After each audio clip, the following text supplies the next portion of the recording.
My name is Gabriel Obeche. I'm the Group Managing Director of Rain Oil Limited. Rain Oil Limited is a company that plays in the downstream space of the Nigeria oil and gas industry. Understand your business environment. What factors directly impact your company operations, performance, and competitiveness? Identify and monitor threats that could put your business model at risk. Understand your business environment. In understanding your business environment, you must ask yourself, what are the things that are likely to disrupt your business? Because you see, businesses are not a one-year thing. When you leave your job to start a business, you don't want to run the business for 1 year. You don't want to run it for 2 years. You want to run your business for 30 years, 40 years, 100 years. But the way we run the business 20 years ago, it's not the way we ran it 10 years ago, it's not the way we are running it now, and it's definitely not the way we're going to run it 10 years from today. The only thing that is constant is change. And most importantly, is disruption.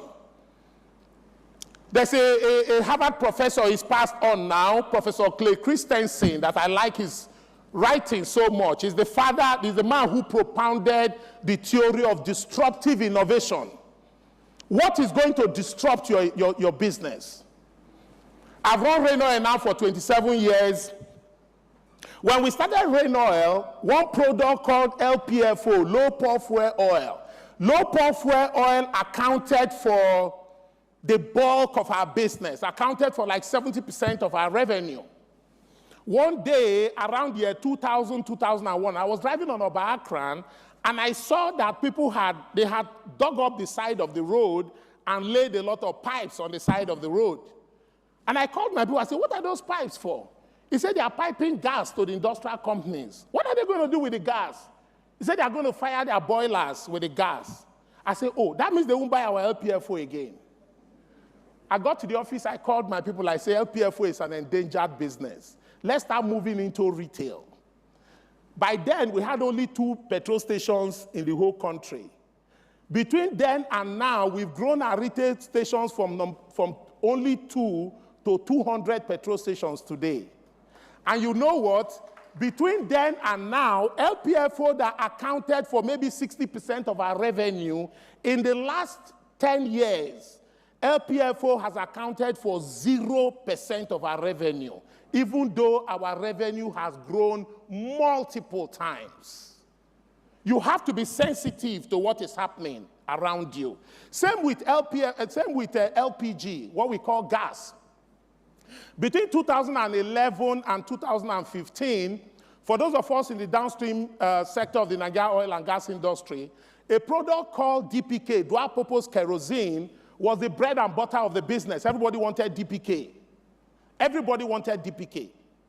But by 2015, I saw the demand for DPK begin to slide down and the demand for LPG begin to ramp up. I called my team, I said, DPK is an endangered product.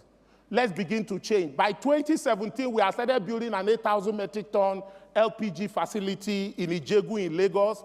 By 2020, we had commissioned our LPG facility in Ijebu, Lagos. 4 years afterwards, we are firmly in the gas space. So now everybody is talking about gas. Gas is the way to go. Guy, we identified it 7 years ago, and we took steps to get into that space. What is disrupting your business? You must ask yourself. The same way, I travel abroad. When I go to a city like Houston, 10 years ago, I could count the number of electric cars on the road. Maybe 1 out of every 20 cars that pass is an EV. But now you go abroad, it's like 1 out of every 4 cars that pass is an EV vehicle. EV is disrupting petrol-powered vehicles. We may be in Nigeria and think that we are insulated. We are not. We are part of the world system because to start with, we don't produce any cars of our own. So whatever is happening there, that disruption is going to get here. And we need to, from today, begin to prepare for that disruption because you don't want to be caught unawares.